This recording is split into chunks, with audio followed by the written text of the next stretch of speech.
தேர்தல் வந்து இந்த வர்ற மாதம் நடக்கின்ற தேர்தல் ஒரு ஒத்தி பார்க்கும் தேர்தல் அல்ல.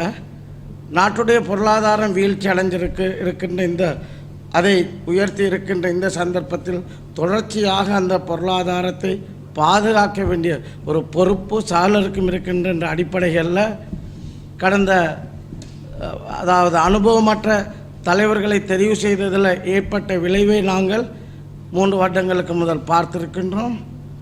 அந்த நிலைமை வராமல் தொடர்ச்சியாக இந்த நாட்டுடைய பொருளாதாரத்தை கட்டி எழுப்பி மக்களுடைய வருமானத்தை கூட்டுறதோடு மக்கள் சுகபோகமாக வாழக்கூடிய ஒரு வழியை செய்வதென்றால் அந்த ஒரு அனுபவமிக்க உலக நாடுகள் ஏற்றுக்கொண்டிருக்கின்ற அதே போல் செய்து காட்டிருக்கின்ற ஒரு கஷ்டமான கட்டத்தில் எனக்கு பொறுப்பெடுக்கலான்று விலகாமல் செய்து காட்டிருக்கின்ற ஒரு தலைவருக்கு கீழே நாங்கள் இருப்போம் என்று தான் எங்களுடைய மக்கள் சொன்னார்கள். உலக நாடுகளில் நன்கு அறியப்பட்ட தலைவர், உலக நாடுகளில் நன்கு அறியப்பட்ட தலைவர். அதே போல் அவர் செய்து காட்டியிருக்கின்றார். கடந்த 2 வருடங்களில் யாருமே உலக நாடுகளோட வேணிய நாடுகளோட ஒப்பிட்டு பார்க்கல.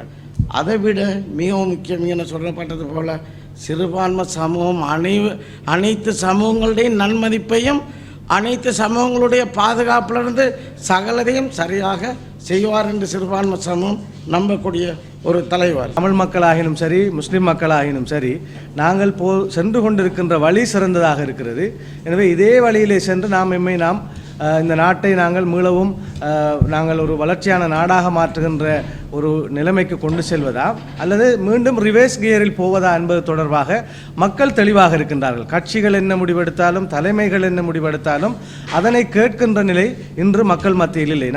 மீண்டும் இந்த நாடு ரிவர்ஸ் கியரில் சென்றால் இப்பொழுது பார்த்தால் பரவலாக பேசப்படுகிறது, வென்றாலும் தோற்றாலும் ரணில் விக்ரமசிங்கே அவர்கள் தான் ஜனாதிபதி என்று சொல்கிறார்கள். ஏனென்றால் யார் ஆட்சிக்கு வந்தாலும், ரணில் விக்ரமசிங்கே தவிர்த்து யார் ஆட்சிக்கு வந்தாலும் ஒன்றில் 1 மாதத்திற்கோ அல்லது 3 மாதத்திற்கோ தான் இவர்களால் கொண்டு செல்ல முடியும் என்கின்ற ஒரு நிலைமை இருக்கிறது என்பது தொடர்பாக மக்களுக்கு பெரும் பயம் இருக்கின்றது. இவர்களிடம் இருக்கின்ற பொருளாதார கொள்கைகளை இவர்கள் பேச ஆரம்பித்த உடனே மக்கள் மத்தியிலே இவர்களிடம் நாங்கள் ஆட்சியை கொடுத்தால் மிக பாரதூரமான ஒரு விளைவை இந்த நாடு சந்திக்க நேரிடும் என்கின்ற ஒரு பயம் உருவாகி இருக்கின்றது.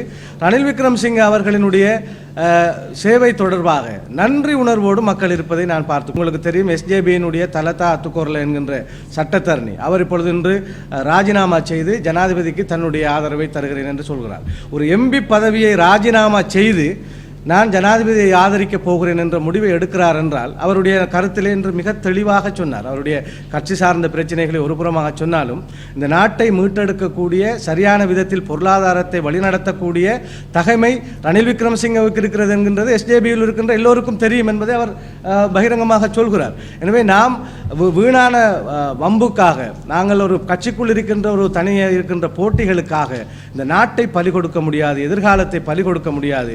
மனச்சாட்சிப்படி நேர்மையாக இந்த அரசியலில் எஸ்ஜேபிக்குள் இருந்து என்னால் நடந்து கொள்ள முடியாது என்பதால் நான் எஸ்ஜேபியிலிருந்து வெளியேறுகிறேன் என்று அவர் சொன்ன அந்த வார்த்தை இந்த மக்களுக்கு ஒரு பெரும் பாடமாக இருக்கும் என்று நான் நம்புகின்றேன். நாங்கள் வெல்ற கட்சிக்கு ஆதரவு அளிக்கப் போகிறோம்.